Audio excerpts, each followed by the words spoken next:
aliletwa mtume Saleh kwa ajili ya kuwaokoa tena watu wa Thamud, ambao watu hawa vile vile bado walikuwa wanazama katika ibada ya kumwabudu asiyekuwa Mwenyezi Mungu, na vile vile awatoe katika kibri, kwa sababu wao pia walikuwa na neema. Miongoni mwa neema ambazo Mwenyezi Mungu amewaneemesha ilikuwa ni kutengeza majumba mazuri, kama leo ambapo ummati Muhammad wameneemeshwa kwa neema hiyo.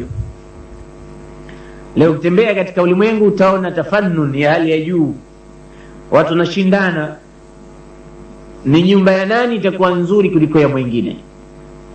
Na hii sio madhambi. Dhambi au ubaya ni kutakabar kwa ile neema na kushawishika ukajihisi kwamba wewe hutokufa tena, ukashawishika kwa hizi neema mpaka ukamsahau alokupa neema zile. Mwenyezi Mungu anapenda kumpa mja wake neema, kisha ile neema ionekane athari yake. Kama amekupa pesa nyingi, unayo nafasi ya kuonyesha kwamba Mungu amenipa mimi pesa nyingi na hii ndio athari yake. Lakini athari yake iwe athari ya kheri, isiwe athari ya shari. Ikawa pesa zile unazimaliza katika mambo yasiyokuwa na maana, mambo ya upuzi, zionekane katika athari za kheri ili ipate kuwa natija njema kwako siku ya kiyama. Kwa hiyo kaumi Thamud walikuwa wana uwezo wa kuingia katika bahari, zile ngome zilizokuwa pembezoni mwa bahari wakazifanya majumba mazuri sana yenye kupendeza. Wakiona mahali kuna jabali, basi wana uwezo wa kuzivunja room zake zikawa zenye kupendeza, na wakaifanya ni nyumba kama villa mafurusha ambayo mtu anaingia tu akalala, kwa jinsi Mwenyezi Mungu alivyowapa neema. Ndio nasimu katika suratul Fajr nasema wa thamud alladhina jabu as-sakhra bilwad. Haya ni mapango au ni majabali ambayo wao walikuwa na uwezo wa kuyakata na kuyatengeza vizuri kwa nakshi safi sana mpaka ikawa ni jumba lenye kupendeza. Na nyumba zina mitihani yake na zina mapenzi yake kwa wanadamu. Sasa Mwenyezi Mungu Azza wa Jalla kawapa neema hii. Kanu yanhituna min aljibali buyutan, walikuwa wanaweza kutengeza majumba yenye kupendeza, tena walikuwa wana neema nyingi za matunda, ardhi zao zenye rutuba, kila aina ya neema Mwenyezi Mungu amewaneemesha watu wa Thamud, pamoja na nguvu vile vile walizokuwa nazo. Saleh alikuja akawakumbusha kama kawaida ya mitume kuwakumbusha ndugu zake. Mwenyezi Mungu anasema ila Thamuda akhahum Saliha, yani tuliwapelekea Thamudi kuwapelekea ndugu yao mtume kama wao, jina lake Thamud. Ni miongoni mwa hikma za Mwenyezi Mungu kuwapelekea viumbe mtume kama wao. Binadamu asipelekwe mtume malaika, kwa sababu malaika akifanya ibada nyingi watu watasema si hatukuwezi, wewe malaika bwana. Akiwa anafanya mafundisho yale ambayo kwamba kaamrishwa na Jibril au na Mwenyezi Mungu kuyafanya, walisema si hatuwezi kwa kuwa wewe na sisi tofauti, wewe malaika sisi wanadamu. Sasa Mwenyezi Mungu hikma yake anamleta mtume kama wao ili wapate kuona kudwa kutoka kwao. Kwa hiyo Saleh arsalnahu ila Thamuda, tulimtuma tukampeleka kwa watu wa Thamud. Risala ni ile ile, qala ya qaumi ibudu Allaha wattaquhu wa ati'un. Ndio yale, enyi watu wangu muabuduni Mwenyezi Mungu, nisikilizeni, mtiini Mwenyezi Mungu kwa yale ambayo kanituma nije nikuambieni. Na raddu fi'li ilikuwa ile ile kama ya qaumi Hud na qaumi Nuh. Majibu yalikuwa yale yale au yalikuwa yanakaribiana. Ma naraka illa basharun mithla, sisi hatukuoni isipokuwa wewe ni kama ni mtu kama sisi. Ma anta illa basharun mithluna, wewe hukuwa isipokuwa ni mtu kama sisi. Fatina biayatin au fatina bibayinatin, kama kuna ubainifu wowote tupe. Mara nyingine anambia fatina biayatin in kunta minas sadiqin, kama kuna miujiza yoyote iliyothibitisha kwamba wewe ni mtume tuonyeshe. Saleh alipotamka kwamba yeye ni mtume na anawataka watu wamwabudu Mungu, walimpa hoja, wakamwambia ya Saleh, qad kunta fina marjuwan qabla hadha, wewe ilikuwa ni mtu tunakutegemea, tunakutegemea kwamba sayakunu laka sha'nun, utakuwa mtu wewe siku za mbeleni. Sababu ilikuwa Nabii Saleh alikulia katika hali ya hikma, na kijana anaonekana anapokulia hivyo, manake mwanzo wa maisha yake unamuona Saleh alikulia hivyo, kijana mtiifu, ana heshima kwa wazee, kwa vijana wenzake, hana kibri, na alikuwa na ilmu, ni marji kwa watu wa nyumbani kwao. Ilikuwa akipata matatizo yoyote wanakwenda kwa Saleh. Sasa walikuwa wanamtarajia kwamba siku za mbeleni sayakunu lahu sha'nun, lakini ma huwa, hawajui ni sha'nu gani atakayokuwa nayo. Sasa walipomwambia kwamba ibudu llaha wattaquhu wa ati'un, muabuduni Mwenyezi Mungu, mtiini Mwenyezi Mungu, nisikilizeni mimi maneno ninayoyasema. Akamwambia wewe ulikuwa sisi tunakutarajia, tumekuweka katika mahala pako, kunta fina marjuwan qabla hadha, kabla haya ulikuwa unatarajiwa mambo mazuri wewe. Sasa angalia umebadilika, Saleh umesharibikia ukubwani wewe. Afatanhana, hivi sasa atanhana, unatukataza sisi an na'buda ma ya'budu abauna, imekufikiria wewe mpaka kutuamrisha sisi tuache wale waliokuwa kiabudiwa na baba zetu? Hii ndio ilikuwa hoja kubwa, hatuwezi kuacha miungu wa baba zetu. Na mpaka leo watu wanafuata misimamo ile ile ya kijahilia ya kizamani, japo babake kaacha sunna mbaya nyumbani, japo babake kaacha vitu vya ushirikina, basi hata aje shehe kutoka wapi hawezi kumkinaisha mpaka akaacha. Haya tulihusiwa na wazee tusiache, kila ikifika siku fulani tuwachinjie. Kuna mashetani hapa wanahitaji damu, hawa wanahitaji chano, hawa wanahitaji angalau wapate kitu kutoka kwetu, sio wanahitaji pete kila mwaka ibadilishwe, sio wanahitaji nini. Wazee wametuachia, wametuhusia, tutapata shida tukiacha haya. Shida gani mtaipata? Nasahau maneno ya Mungu na maneno ya Bwana Mtume sallallahu alaihi wasallam, qul lan yusibana illa ma kataba Allahu lana huwa maulana. Kwa hiyo usitukataze yale ambayo baba zetu walikuwa wanafanya. Tena wanawaambia sisi tunapokuona wewe na hiyo risala yako mpya, tunakuona kwamba anta minal musahharin, ni miongoni watu walorogwa mpaka uchawi ukawa haujui mahala pa kuangukia tena.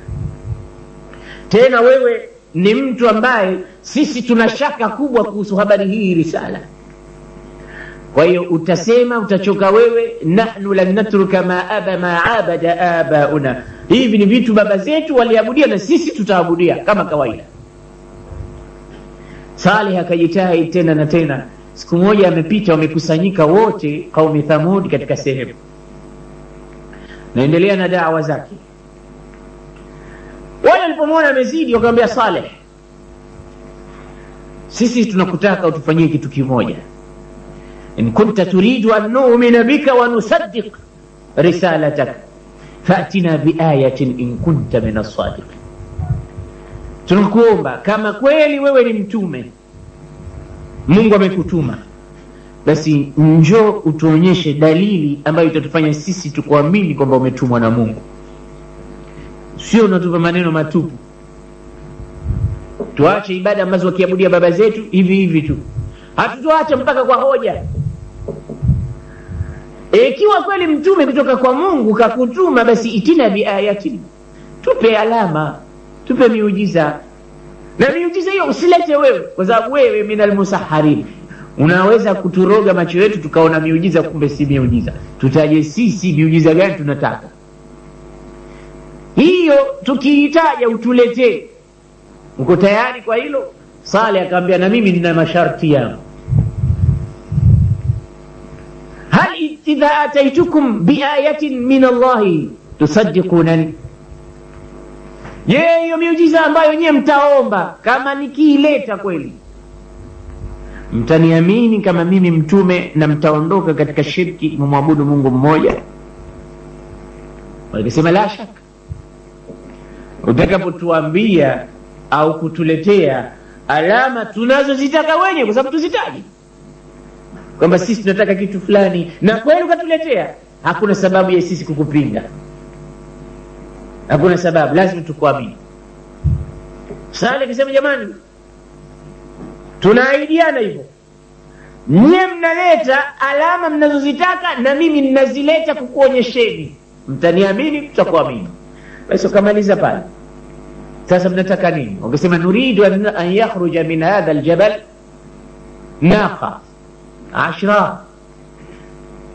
Sisi tunataka huu mlima, hili jabali liko mbele yetu, an takhruja minhu 10, atoke ngamia alokuwa ngamia huyo mwenye mimba ya miezi 9 au 10. Mmoja hajamaliza kusema hivyo, anasema wa antakuna dhakhma. Wengine anarudia anasema na ngamia awe mkubwa, hakuna ngamia mfano wake hajawahi kuonekana. Mwingine hajamaliza anarudia mwingine wa hiya hamra, awe ngamia rangi nyekundu, sio rangi yoyote tunayotaka sisi. Mwingine hajamaliza anasema iwe amebakisha siku chache tu kuzaa. Allah, kila mmoja anaweka masharti yake. Sasa laitani ingekuwa ni masharti ya mtu mmoja, huyu anasema lake, huyu anasema lake, huyu anasema lake. Alhasil kuyafanya yale mambo yawe mazito kwa Mtume Saleh. Kwa hiyo idha kharajat min hadha aljabal naqatun dakhmatun 10 hamra'un amanna bik wa saddaqnak. Kama tatoka ngamia huyu kwa wasfu huo tuliotaja sisi wenyewe, ngamia mwekundu alikuwa karibuni atazaa mtoto, tena mtoto akizaliwa au yanafanana na mamake rangi vile vile na ukubwa vile vile na hali iwe kama ya mamake kabisa, sisi tutakuamini. Saleh akasema sawa, mmemaliza au mnataka alama nyingine? Hizo zinatosha. Wanatizama anasema atawezaje kuleta vitu kama hivi? Anaweza Saleh kumleta ngamia, tena ngamia huyo asizaliwe na ngamia mwingine, atoke katika jabali, ili jabali ndio limzae ngamia. Ni vitu ambavyo ukivifikiria haviingia akilini. Ngamia anazaliwa na ngamia. Watu tu wameshindwa kujua kuku anazaliwa na nani. Wale wanauliza maswali, huyu kuku kabla ya yai ilikuwa nani? Kwa sababu yai ndio inatoa kuku na kuku ndio mwenye kutoa yai. Sasa nani kamtoa mwingine? Hiyo pia ni miujiza. Sasa kabla Mungu hajaumba kuku alianza kuumba nini? Alianza kuumba yai au akaanza kumuumba kuku ndo akataga yai? Sasa ngamia anazaliwa na ngamia mwingine. Hii ni miujiza ya Mungu. Mungu anataka kuwaletea kaumu Saleh laalla wataamini. Na hawa ni umma wa mwanzo kuomba miujiza. Nabii Nuh umma wake hakutaka miujiza yoyote. Wapo walioamini na sio wengi, watu 10 au 80 kama katika riwaya. Kaumu Hud hawakuomba miujiza, wamekaidi, walokaidi wakaadhibiwa, waloamini wakaamini. Sasa Nabii Saleh watu wake wanaomba kwa mara ya kwanza. Hawa ni watu sasa hivi wanaomba miujiza, tena miujiza hiyo kwa vile wanavyotaka wao, sio mtume aje na miujiza kadha, la, sisi tunataka miujiza kadha. Sasa akawaambia, maadamu miujiza mumeitaka nyie wenyewe, sasa msipoamini adhabu yake itakuwa kubwa, kwa sababu ni mambo mmeyaomba nyie na mnayakataa. Bora ningekuwa nayaleta mimi, lakini mmeomba nyie. Mungu akileta mkikanusha, adhabu yake itakuwa kubwa. Kwa ole wenu, nawapa kabisa notice mapema. Wangesema si tulikuwa na sababu ya kuamini wewe, maadamu sisi tumekuambia ngamia mwekundu, ngamia mkubwa sana, ngamia ambaye atakuwa na kitoto tumboni na baadaye atazaa, huyo ukimleta sisi tunakuamini. Saleh katadarra, akamwomba, akamwambia Rabb, as'aluka an takhruja min hadha aljabal naqatun ashra'un hamra'un. Tunakuomba mtoe ya Rabbi ili watu wako wapate kuamini. Atoke katika jabali hili ngamia mkubwa sana, ma shahida tarikhu laha mathilan, hajawahi historia kushuhudia ngamia kama huyu. Na kweli فتزلزل الجبل وارتجفت الأرض وخرجت ناقة عشراء حمراء من داخل الجبل. Mchache baada ya kutikisika ardhi na jabali kapasuka. Baada ya kupasuka jabali yakaonekana ngamia kama wasafu li Saleh, kama vile walivyomsifia Saleh awe vipi. Ngamia yule ndiye aliyetoka katika jabali lile, akataharaki mpaka mbele yao, akasimama wakitizama. Saleh anambia, haya mtizameni. Je, katika zile sifa mlizozitaja ipo moja ambayo imepungua? Haipo labda? Saleh na confidence, kwa sababu nani anayefanya haya yote? Ambaye anayefanya haya huwa man yaqulu li shay'i kun fayakun. Sio mtu, sio mwanadamu. Sio mwanadamu anayefanya haya, ni yule khaliqus samai wal ard. Anashindwa na kitu? La, wa huwa ala kulli shay'in qadir. Mtizameni ngamia wenu huyu, hal hiya kama usifa? Je, yuko kama alivyosifiwa? Hal hiya kama talabtum? Je, yuko kama mlivyoomba? Je, kuna sifa yoyote ambayo haipo katika ngamia huyu? Akhbiruni, elezeni. Wakitizama hamraun, rangi yake nyekundu ngamia kweli. Wakimtizama ashraun, ana mimba mwezi wake wa 10. Wakimtizama dhahma, ngamia kubwa, sio kama ngamia wao walikuwa wamezoea. Na walikuwa kiishi katika shamal wa gharb al-Madina. Kutoka mahali alipokuwa akiishi Nabii Saleh na watu wake mpaka Madinatul Munawwara ni kilomita 380. Yani shamal gharbi, kaskazini magharibi kwa Madina. Madinatul Munawwara ina maana hao walikuwa kiishi katika jazira, katika ardhi hii ya jazira al-Arabia, sehemu ambazo mpaka leo ni maarufu na watu wanakwenda kwa ajili ya ziara. Al-Hijr, katika jina lingine nimepewa ashabul hijr, au wanaita madainu Saleh, miji ya watu wa Saleh. Mpaka leo magofu yao yapo, majumba yao yapo. Na ukipita, Bwana Mtume sallallahu alaihi wasallam aliwahi kupita wakati anakwenda katika vita vya Tabuk, mwisho wa uhai wa Mtume. Hivi ndio vita vya mwisho kabisa kwa Mtume sallallahu alaihi wasallam. Aliwahi kupita katika mji ambao Nabii Saleh na watu wake walikuwa naishi pale, mpaka akawaambia hapa ndio panaitwa madainu Saleh. Hilo ardhi ambayo Saleh na watu wake waliishi. Watu wakaanza kuingia katika ile majumba, wakaona mpaka visima walivyokuwa kitumia na vina maji, mpaka wakati huo vilikuwa na maji. Wakachota maji yale, wakataka kuyanywa na wakafanya shughuli zao. Bwana Mtume akamwambia, msiingie katika majumba haya ya watu walioghadhibikiwa na Mwenyezi Mungu. Kama mtaingia kwa ajili ya kutaka kuangalia ibra ya Mungu, basi ingieni huku mnalia na huku mna hofu, ili isikupateni adhabu kama ilivyowapata wao. Akabaingieni, lakini illa bakin, ingieni huku mnalia. Fa in lam tabku fatabaku, kama hamuli basi angalau mtu ajilize, hasa kwa sababu hii ni ardhi ambayo walikuwepo watu waovu sana. Angalia athari yao mpaka wakati huu, kwa sababu mtu mbaya, mtu muovu anaacha athari mbaya sana, hata katika nyumba anayoishi, katika jamii, katika ardhi aloishi. Na mtu mwema ni neema kupatikana katika ardhi. Allah anasema, ahummu biinzali aladhabi ala ahli al-ardh, natamani kuimwaga ardhi adhabu juu yake.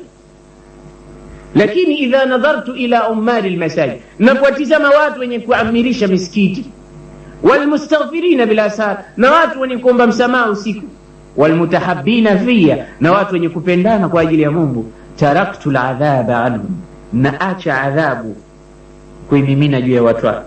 Mwenyezi Mungu kwa mambo matatu anawasamehe watu, asiwamiminie adhabu. Wenye kupendana kwa ajili ya Mungu. Kupendana kwa ajili ya Mungu ni ibada, na mtu asione haya kama anampenda ndugu yake Muislamu akamwambia mimi nakupenda kwa ajili ya Allah subhanahu wa ta'ala, ndugu yake, mwanamume mwenzake. Sio kumpenda kwa yale machafu ambayo watu wamezoea. Kumpenda kwa ajili ya Mungu, kumpenda kwa ajili ya dini, kumpenda kwa ajili ya mahaba ya Kiislamu. Na vile vile wenye kuomba Mungu msamaha wakati wa usiku, Mungu kwa jicho lake la rehema kuwatizama hawa watu, ataadhabu anaizuia. Ukipatikana watu Unguja yetu angalau 2 watatu wanalala, lakini usiku mwingi wanakuwa macho, wanaleta istighfari, ya Rabbi ya Rabbi ya Rabbi, wanaomba msamaha kwa ajili yao, wanaweza kurehemewa watu wengi sana. Mungu ajalie wawe wengi katika miji yetu, sio tu mji wetu maarufu kwa watu disco dancer, maarufu Unguja, ukitaja Unguja labda kwa walaunga, maarufu kwa wanaume wenye kuoana wao kwa wao, wanawake wasagaji ndio maarufu. La, maarufu kwa wachamu kama ilivyokuwa, kwa sababu Unguja ni kitovu, ni manbaul ulum, inapojulikana ni kitovu au ni kisima cha elimu. Wanachuoni wengi wametoka hapa na wengine wamezikwa hapa, historia yake kubwa. Kwa hiyo itamulikana hivyo, sije ikaja tu mambo mengine machafu ya kando yanazamisha ile historia kubwa ya elimu na uchamungu. Unataka nini bwana? Unataka kumwoa mume mwenzako, nenda Unguja utapata. Hivyo ilikuwa unataka nini? Unataka elimu, nenda Unguja utapata. Hili swala limenishinda bwana, sijui fatwa yake vipi, basi nenda Unguja utapata fatwa yake. Sio nenda Unguja ukaoe mwanamume mwenzako, au nenda Unguja mwanamke mwenzako anaweza kupata, utakwenda utajoin group ya lesbianism au sihaqa au na mambo mengine Mwenyezi Mungu atusalim salam. Ya Nabii Saleh akawaambia kwamba hapa Mwenyezi Mungu kishamtoa huyu ngamia mnayemtaka, sasa imebakia nyie muniamini. Lakini na huyu ngamia alipotoka ana mambo fulani Mungu kaniambia mufanye. Ngamia sema hadhihi naqatullah, huyu ni ngamia wa Mungu. Yani naqatullah ni idafatu ta'dhim, mambo makubwa haya. Anatokaje ngamia katika jabal? Hajazaliwa na ngamia mwenzake, na huyu ni ngamia miongoni mwa vitu ambavyo khalaqaha Allah subhanahu wa ta'ala min ghairi abin wala miongoni mwa vitu ambavyo Mungu aliviumba bila baba wala mama. Kuna vitu Mungu kavileta ulimwenguni havikutokana na baba wala mama. Miongoni mwa hivyo vitu ni naqatu Saleh, ngamia wa Mtume Saleh. Hakuwa na baba huyu ngamia wala hakuwa na mama. Adam alayhi salam, Mtume Adam hakuwa na baba huyu wala hakuwa na mama. Kabshu Ismail, yule kondoo ambayo Sayyidina Ibrahim kamweka mwanawe Ismaili anamchinja pale, Jibril kamshukia, ya Ibrahim qad saddaqta ru'ya, umesadikisha ndoto hii, Mungu keshaona usadikishaji wako kwa vitendo. Mchukue kondoo huyu mchinje, usimchinje mwanawe Ismaili. Yule kondoo aliletwa kwa Ibrahim, khalaqahu Allah min ghairi abin wala hana baba wala hana mama. Hivi ni vitu ambavyo Mwenyezi Mungu Subhanahu wa Ta'ala kaviumba ambavyo havina baba wala mama. Miongoni mwao hutu Yunus wanapozungumza vile. Kwa ajili hiyo basi Sayyidina Saleh akaambia ngamia huyu laha shirbun, kinywaji chake ni siku maalum, walakum shirbun yawmin maalum. Yeye ana zamu yake ya kuja kunywa maji katika kijiji mnachoishi nyinyi.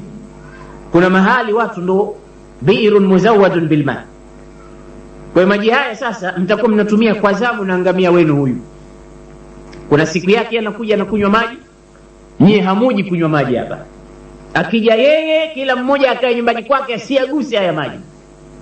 Na mtakapokuja nyie kunywa maji, ngamia huyu itakuwa si zamu yake kuja kunywa maji haya.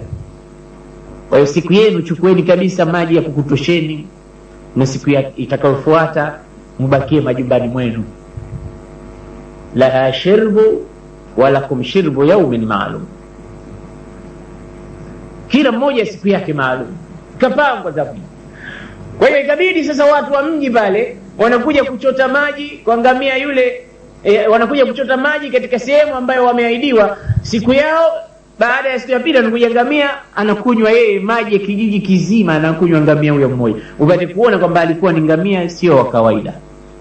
Ngamia alikuwa na uwezo wa kunywa maji ya mji wote walikuwa wakikaa, wale watu wote maji yao akiyanywa yeye. Tena akamwambia na khairi nyingine, basi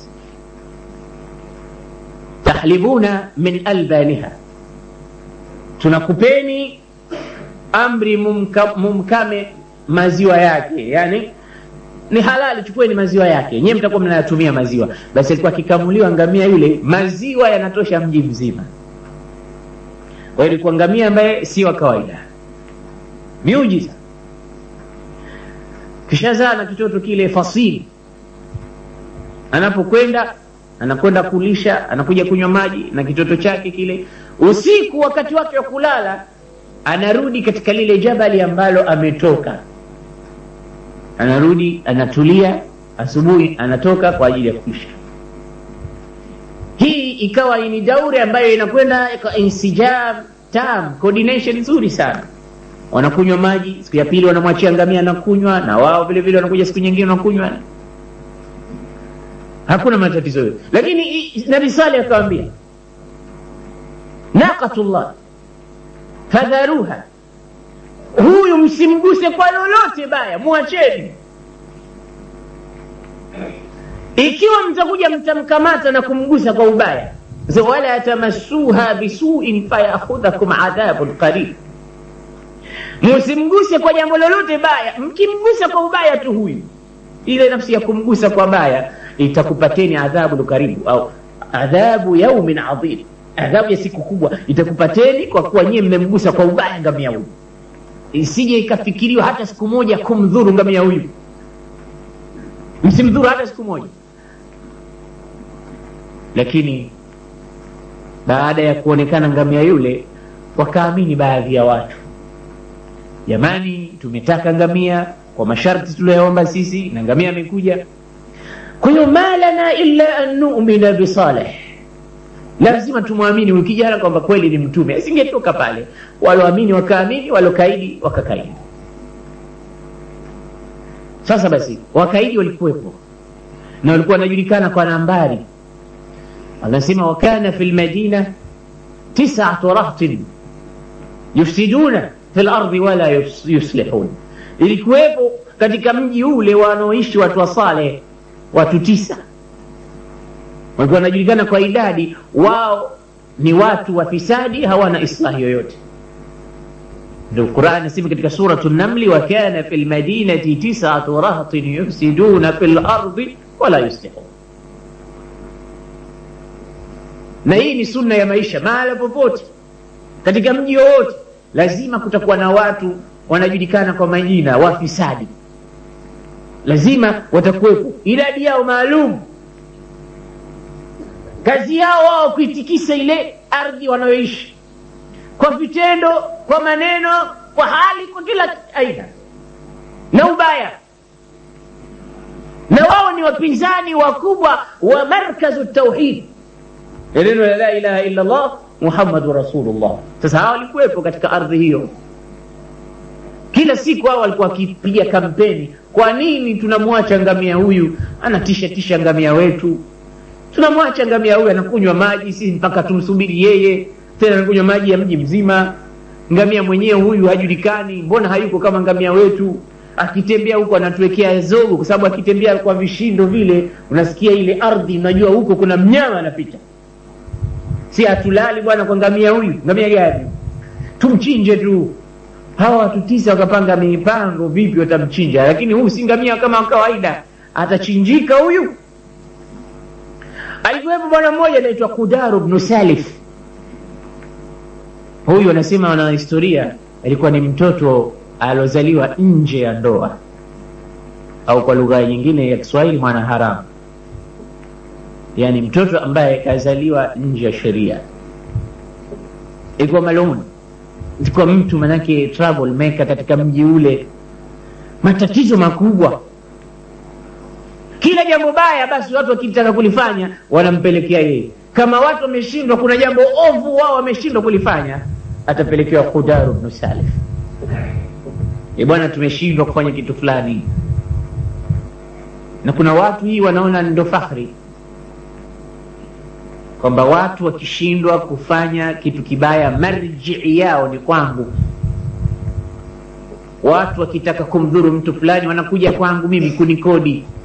Bwana, kuna mtu fulani mtaka tummalize yule, unasemaje?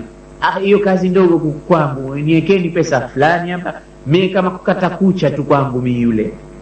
Anajisifu na mambo maovu kama hayo.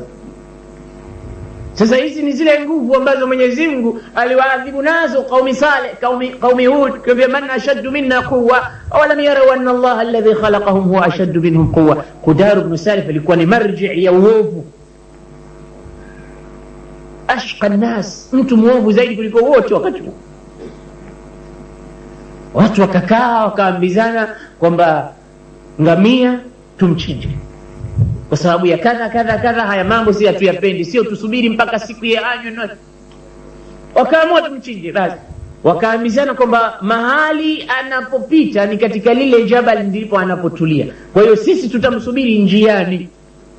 Akifika njiani pale tunamkata, tunamchukua, tunamfunga kamba, tunamuua. Wakaamua wote, wakaingia katika sehemu zile ambazo ngamia anapitia. Akipita ngamia yule wakamkamata kwa kamba zile. Qudar akamwambia, sasa nyie mkifika kazi yenu kumfunga, mnamzonga kwa kamba zile, mnamdondosha, mie kazi ya kuchinja niachieni mimi. Anajitolea kabisa, ama kama kuna Mungu kama kuna nini tutajuana huko, kazi ya kuchinja yangu mimi. Wameambiwa huyu ni ngamia wa Mungu, fala tamassuha bisu'in fayakhudhukum adhabun adhim, isije ikakuchukueni nyie kumgusa huyu kwa ubaya, itakupateni adhabu kubwa. Yeye hiyo adhabu ndo anaitaka. Anaambia nyie mtamzonga, kazi ya kuchinja niacheni. Basi yule ngamia alipokuwa mkubwa, alipokuwa ameshawazongwa kwa kamba, ile mlio wake wakashtuka wale watu, wakaachia kamba wakakimbia. Qudar ibn Salih akajipiga kifua akasema, nyie naogopa? Basi yeye peke yake akafanya mbinu, akamkata mguu yule ngamia. Ndio nasema ithim ba'atha ashqaha faqala lahum rasulullahi naqata Allahi wa suqiyaha fakadhabuhu faaqaruha. Aqara ni kumkata mguu kwanza, kabla kumkata shingo unamkata mguu ili adondoke shingo. Hiyo akatumia njia ya kumkata mguu, ngamia akajiangusha chini, alipoanguka akamchinja. Kudaru mwenyewe ndo alosimama kwa adhifa huo, wenzake wale wakarudi wakamsaidia, wakamchinja ngamia, wakamchuna, wakaanza kugawiana nyama za ngamia yule. Akasema leo kama kushiba itakuwa leo, kwa sababu ngamia huyo anatosha kijiji kizima, na watu wote wakawa wameridhia. Idhim ba'atha ashqaha, alipochomoka yule muovu zaidi kuliko wote ndio Qudar ibn Salih. Faqala lahum rasulullah, Mungu mtume wa Mungu akamwambia, naqata Allah, dharu naqata Allah wa suqiyaha, na kinywaji chake, muacheni ngamia wa Mungu na kinywaji chake. Fakadhabuhu, wakamkanusha. Faaqaruha, wakamchinja ngamia. Nini kilichofuatia pale? Mtoto yule ngamia akakimbia katika jabali huko, anasema faragha thalatha, akapiga ukelele mara 3 ngamia mdogo yule, kana kwamba anasema aina ummi, yuko wapi mamangu ya Rabb? Ananadi yule mtoto. Wakaanza kuambizana na yule mtoto wake, naye tukamchinje tuongeze idadi ya kilo za nyama. Wakamtafuta, wakamkamata na yule mtoto, wakamchinja kama walivyomchinja mamake. Ngamia hayupo tena. Fala tamassuha bisu'i, wao wakakusudia hasa. Wakasikia kwamba Saleh kishapata habari kwamba sisi tumemchinja ngamia, sasa anatuapiza, anataka adhabu ya Mungu ije. Wakasema sasa maadamu tumemaliza kumchinja ngamia, tukamchinja na mwana wa ngamia, sasa tumchinje alomuomba Mungu akaja huyo ngamia wake, sasa tukamchinje na Saleh vile vile. Sababu wakana fil madinati 9 rahatin yufsiduna fil ardi wala yuslihun qalu taqasamu billah lanubayyitannahu wa ahlihi thumma lanaqulanna liwalihi ma shahidna mahlika ahlihi. Tumtafuteni tena, kila mmoja atoe kiapo kwamba hii siri haitotoka. wakaapizana, we hapa, kila mmoja akaapa kwamba na hapa nachukua kiapo kwamba tutamuua Saleh na hakuna mtu atatoa hiyo siri, na tutawaambia jamaa zake kwamba hatujamuona Saleh wala ngamia wake wala chochote. Wakapeana viapo, wakamtafuta Mtume Saleh, wakaanza kumkimbiza kumtafuta Saleh. Saleh kishaletiwa habari na Mwenyezi Mungu.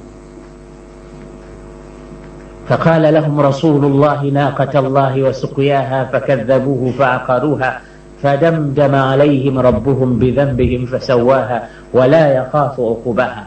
ماذا قال لهم صالح؟ قال تمتعوا كأن استرين enjoy katika muda wa siku 3 3 ayyam, kaeni majumbani mwenu kwa muda wa siku 3.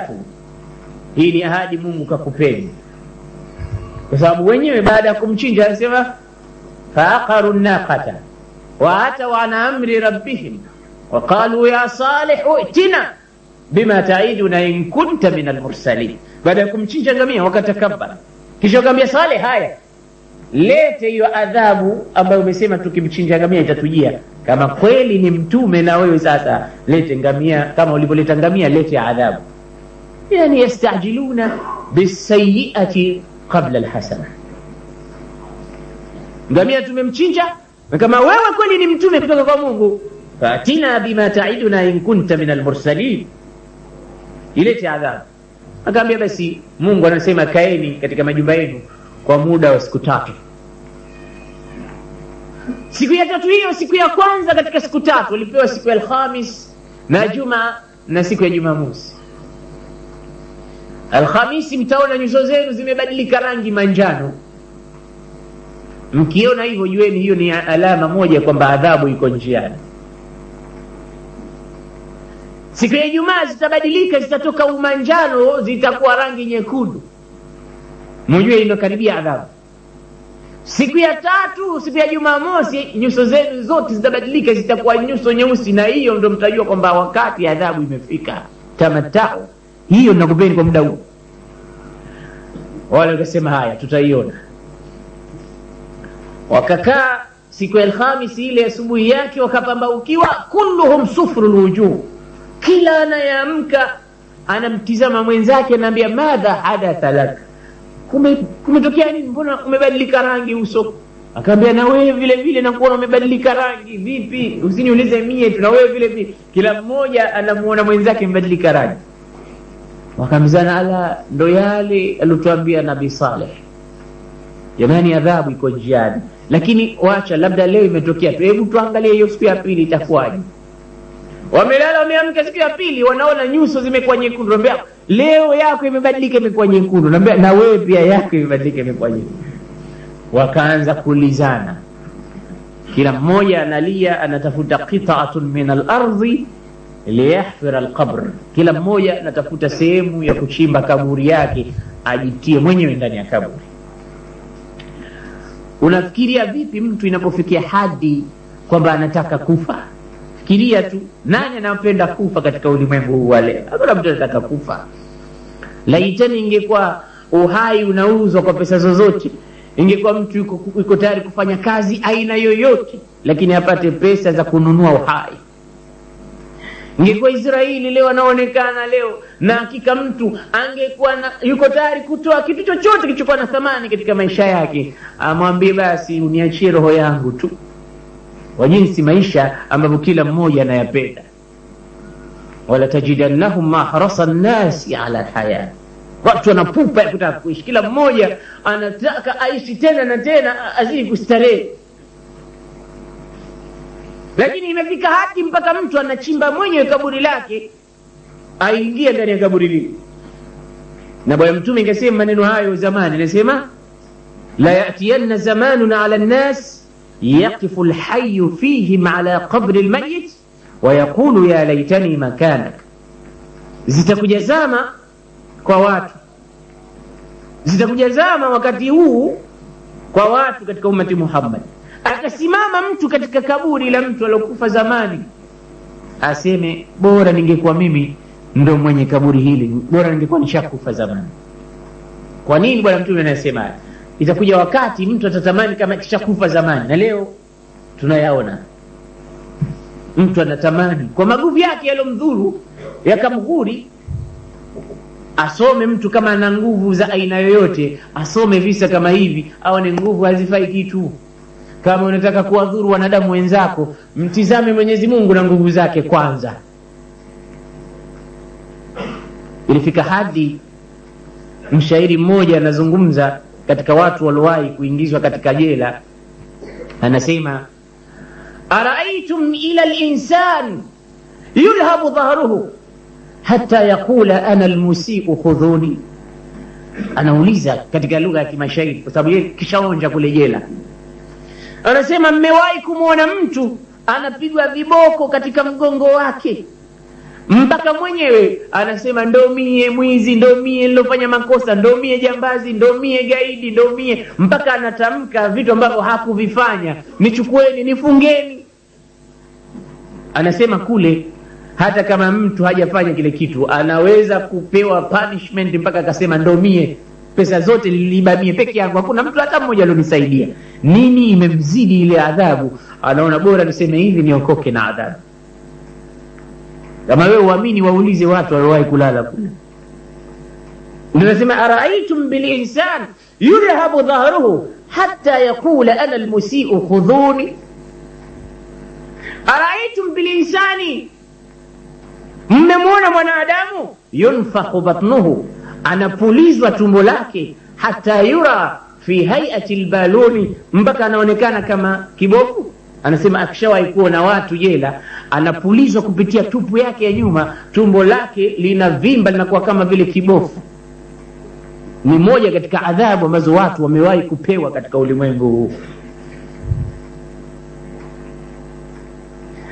Na vile vile ashawahi kuwasikia watu wanatoa matamshi walipokuwa watu wanapiga ukelele kwa ajili ya kuteseka, ya Allah. Anasema aina Allah, yuko wapi huyo Mungu mnayemuita? Walau anna Allah nazala minas samaa la habasnahu fi zinzanati raqam 14. Kama huyo Mungu pia atakuja kukusaidieni, tunamfungia katika seli nambari 14. Hiyo seli nambari 14 ndio imeaminiwa akiingia mtu pale atoki hai. Kwa anasema na Mungu pia akija tunamfunga katika chumba nambari 14.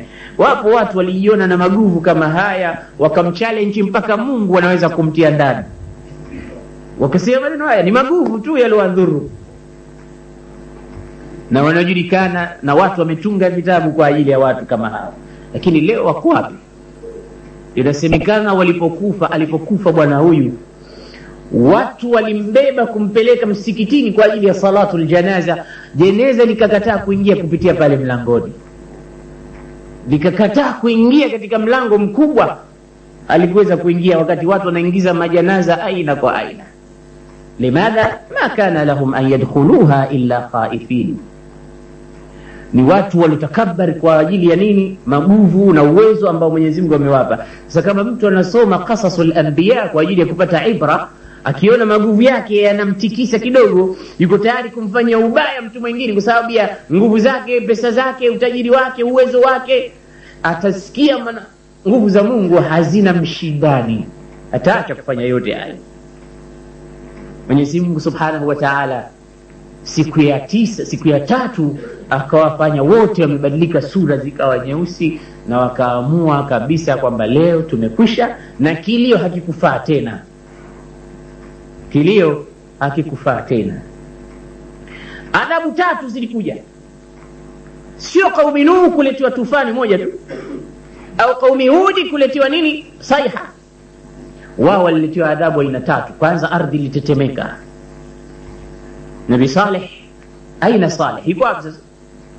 Ilipokuja amri yetu Mwenyezi Mungu sema najaina Saliha walladhina amanu ma'ahu birahmatin minna, tulimuokoa tukamwambia Saleh, wewe mahala pako hapa, wewe pamoja na wale walioamini kaeni hapa, hao wengine tuachieni sisi. Irtajafat bihimul ard, ardhi katetemeka tena na tena, kisha kukatokezea ukelele, sayhatan wahida.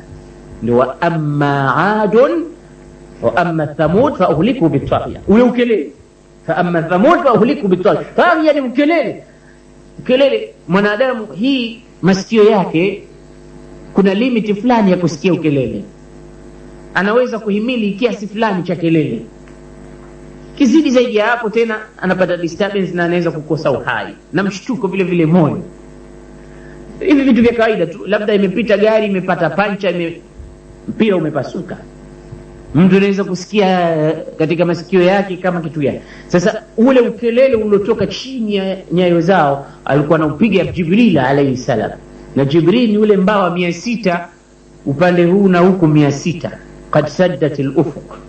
Kama taupiga ukelele utakuwa wa aina gani kwa ajili ya adhabu tu. Kwa ukelele huu ukawamaliza kabisa kaume Saleh. Kwa hiyo Mwenyezi Mungu anasemaje?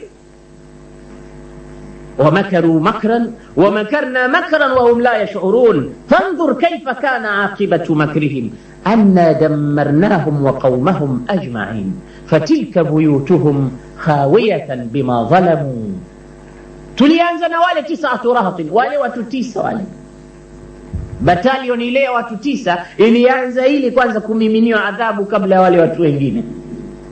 Adhabu ikaanza na wale, kisha wakafuatiwa na wale wengine bima dhalamu. Kwa sababu ya nini? Dhalamu shari'at Allah, walishirikisha wakadhulumu. Miujiza wamepewa tena kwa vile walivyotaka wenyewe, lakini hawakuamini. Hii ni miujiza kwa wale watu wapate kuona. Nabii Saleh baada ya hapo akahama kutoka Hijri, kutoka Madina akaendea katika upande wa Palestina katika mji unaitwa Ramla. Pale akatamarkazi Mtume Saleh, na hapo ndipo alipokufa na ndipo alipozikwa. Mwenyezi Mungu amwie radhi, sala na salamu ziwe juu yake, bwana Mtume Muhammad sallallahu alaihi wasallam. Hiki kilikuwa ni kisa cha Mtume Saleh na ashabu al-Hijri ambao ni Thamud. Na vile vile wiki itakayofuata biidhnillah tutaendelea darasa, inshallah zitaendelea kwa maombi ya watu, na sio tumalize mwezi wa Rajab. Inshallah tutamaliza mwezi wa Rajab, kisha baadaye tutafunga darasa zetu. Kwa hiyo darasa inshallah zitaendelea, na wiki itakayokuja tutakuwa na kisa cha Nabii Ibrahim alayhi